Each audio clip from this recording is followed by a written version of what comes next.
بسم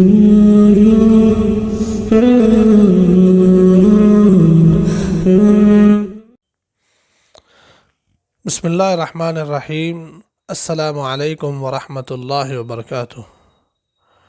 ناظرین کرام، محفل نماز نبوی میں آپ کا استقبال ہے۔ دوستوں، نماز حضور نبی کریم صلی اللہ علیہ وآلہ وسلم کی ایسی ہوتی تھی کہ اللہ جل شانہ کو پسند آ جائے۔ اس لیے آپ نے فرمایا صلو کما رأیتمونی اصلی، ایسی نماز پڑھو جیسے نماز پڑھتے ہوئے تم نے مجھے دیکھا ہے۔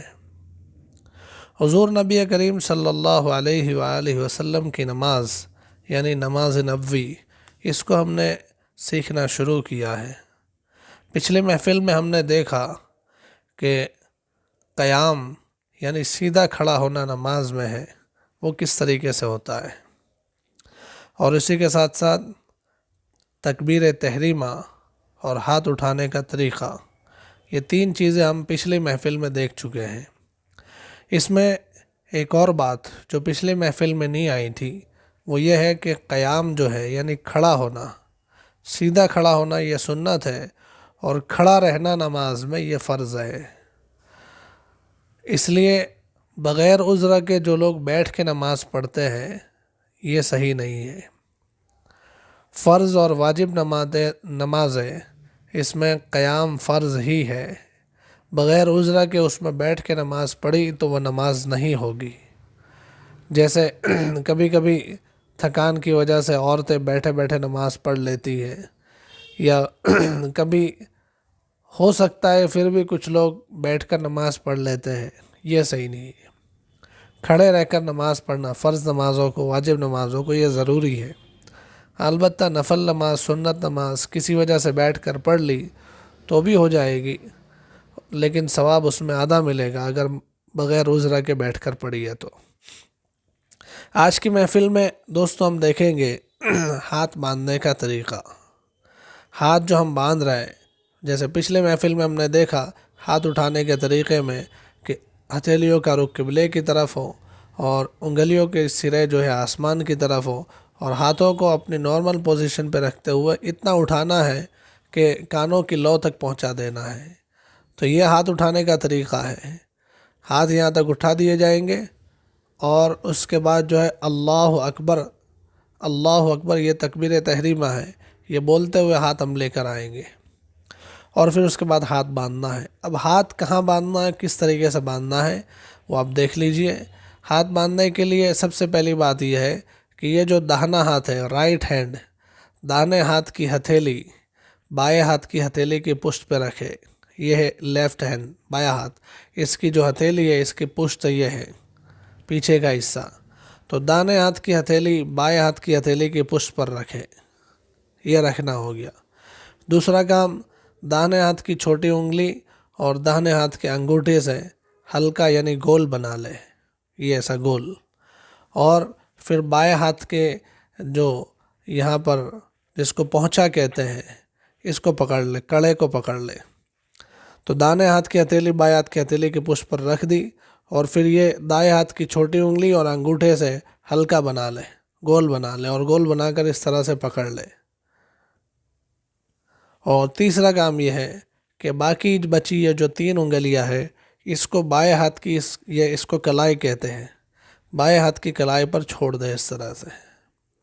تو یہ ہو گئے تین کام۔ داہنے ہاتھ کی ہتھیلی بائیں ہاتھ کی ہتھیلی کی پشت پر رکھے، داہنے ہاتھ کی چھوٹی انگلی اور انگوٹھے سے بائیں ہاتھ کے پہنچے کو پکڑ لے، اور باقی کی جو تین انگلیاں اس کو کلائی پر چھوڑ دے۔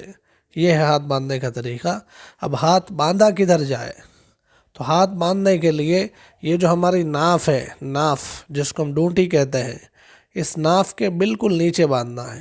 جیسے یہ میری ناف ہے، یہ سمجھانے کے لیے باہر نکالی ہے میں نے، یہ میری ناف ہے، تو ناف کے بالکل نیچے، یہ ناف ہے، اس کے بالکل نیچے یہاں ہاتھ باندھے جائیں گے۔ ہاتھ کو ناف کے نیچے باندھنا یہ سنت ہے، اور یہ اللہ کے نبی علیہ السلام کی آخری سنت ہے۔ آپ نے شروع زمانے میں سینے پر بھی ہاتھ باندھے ہوئے ہیں، لیکن آپ کی جو آخری سنت ہے، اپڈیٹڈ سنت جس کو ہم کہہ سکتے ہیں، وہ یہ ہے کہ آپ ناف کے نیچے ہاتھ باندھتے تھے۔ چنانچہ وائل ابن حجر رضی اللہ عنہ ایک صحابی رسول ہے، یہ اللہ کے نبی علیہ الصلاۃ والسلام کے دنیا سے پردہ فرمانے کے کچھ روز پہلے ہی مسلمان ہوئے تھے۔ یہ وائل ابن حجر رضی اللہ عنہ یہ حضرموت کے علاقے کے شہزادے تھے، اور جب یہ اسلام قبول کرنے کے لیے مدینہ تشریف لائے تھے، اللہ کے نبی علیہ الصلاۃ والسلام نے ان کو اسپیشل پروٹوکول دیا تھا، اور صحابہ کو آپ نے فرمایا تھا کہ وائل کی جگہ نماز میں بالکل میرے پیچھے رہنے دیجئے، تاکہ وہ میری نماز برابر سے سیکھ لے اور اپنے علاقے میں جا کر جب کہ وہ شہزادے ہیں اچھی طرح سے لوگوں کو سکھا سکے۔ چنانچہ وائل ابن حجر رضی اللہ عنہ یہ اللہ کے نبی علیہ الصلاۃ والسلام کے ساتھ ساتھ ہوتے تھے اور آپ کے بالکل پیچھے کھڑے رہ کر نماز پڑھتے تھے، تو انہوں نے یہ روایت کیا ہے کہ اللہ کے نبی علیہ الصلاۃ والسلام اپنے ہاتھوں کو ناف کے نیچے باندھتے تھے، بالکل ناف کو لگ کر اس طرح سے نیچے باندھتے تھے۔ تو اپنے ہاتھوں کو ناف کے نیچے باندھنا ہے، باندھنے کا طریقہ آپ نے دیکھ لیا، سمجھ لیا۔ اب ہاتھ باندھ لیے، اللہ اکبر تکبیر تحریمہ ہو گیا، ہاتھ باندھ لیے ہیں، اب اس کے بعد کیا کرنا ہے؟ اب اس کے بعد نماز میں جو پڑھنے کی چیزیں وہ شروع ہوتی ہے۔ تو سب سے پہلے ہوگا ثنا یعنی اللہ کی تعریف۔ اللہ کی تعریف کے لیے کلمات ہے سبحانک اللہم وبحمدک وتبارک اسمک وتعالی جدک ولا الہ غیرک، یہ ہے ثنا کے کلمات، اللہ کی تعریف کے کلمات۔ تو یہ کلمات سب سے پہلے پڑھنا ہے، سبحانک اللہم وبحمدک وتبارک اسمک وتعالی جدک ولا الہ غیرک، یہ کلمات سب سے پہلے پڑھنے ہیں۔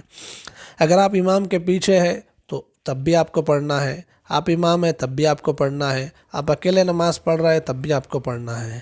ہاں، اتنی بات ضرور ہے کہ آپ امام کے پیچھے ہے اور آپ نے ثنا پڑھنا شروع کیا تھا، اور امام صاحب کا جو ہے سورہ فاتحہ شروع ہو گیا، الحمدللہ رب العالمین امام صاحب نے شروع کر دیا، تو اب آپ ثنا چھوڑ دیجئے۔ پوری ہو گئی ہے تب بھی چھوڑ دیجئے، آدھی ہے تب بھی چھوڑ دیجئے، نی شروع کی تب بھی چھوڑ دیجئے۔ ثنا کا ٹائم سورہ فاتحہ شروع ہونے سے پہلے ہے، جیسے امام کی سورہ فاتحہ شروع ہو گئی اب خاموش ہو جانا ہے، اب ثنا نہیں پڑھنا ہے۔ باقی رہ گئی تو بھی کوئی حرج نہیں ہے، اس سے نماز میں کوئی فرق نہیں پڑے گا۔ ہاں البتہ آپ جو ہے آپ کی رکعت چلی گئی تھی، دوسری رکعت میں تیسری رکعت میں آپ انٹر ہو رہے امام کے ساتھ، تو اس وقت تو ثنا پڑھنا نہیں ہے، اس وقت سیدھا تکبیر کہہ کے امام کے ساتھ جڑ جانا ہے، امام جس حالت میں وہاں پہنچ جانا ہے۔ لیکن جب آپ اپنی چھوٹی ہوئی نمازیں پوری کرنے کے لیے کھڑے ہوں گے، آپ کی 1 رکعت گئی ہے، 2 رکعت گئی ہے، 3 رکعت گئی ہے، آپ ان کو پورا کرنے کے لیے کھڑے ہو رہے ہیں، تو اس وقت آپ کو ثنا پڑھنا ہے جو ابھی چھوٹ گئی تھی، سبحانک اللہم وبحمدک وتبارک اسمک وتعالی جدک ولا الہ غیرک۔ تو یہ ہے ثنا کی بات ہے کہ ثنا کو اس طرح سے امام ہو مقتدی ہو ہر ایک کو پڑھنا ہے، لیکن سورہ فاتحہ سے پہلے پہلے۔